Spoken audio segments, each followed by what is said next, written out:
رنگی تنت مستی، نه رنگ پوست هر کسی. بوی تنت بوی گلی، بوی گلهای اطلسی. ای کی بهترین کسی،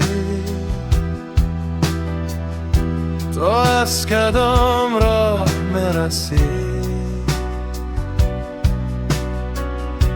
وقتی میایی که دل شده است، نمانده در من نفس.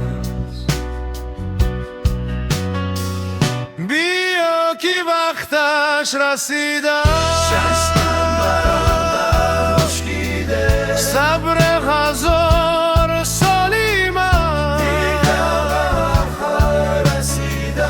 پس کسی هم صدایم نبود، شریک بوسه هم نبود، کسی که مثل تو باشه حتی انگوسه هم نبود.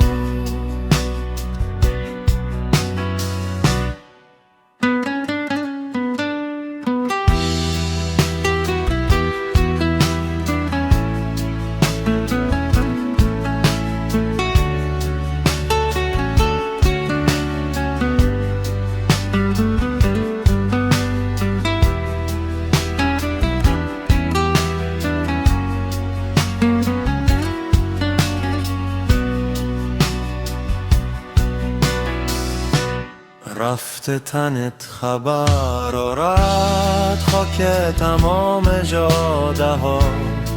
ترجین اسبت بوره، هیچ کوره شکفتن یا صدا.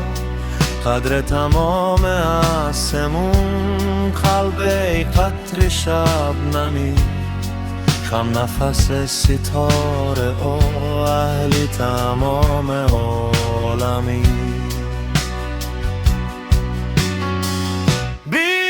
کی وقتش رسیده، چشمم برابر خشکیده، صبر هزار سالی من دیگه آخر هیچ کسی هم صدام نبود، شریک بوسه هم نبود، کسی که مثل تو باشه حتی هم غصه هم نبود.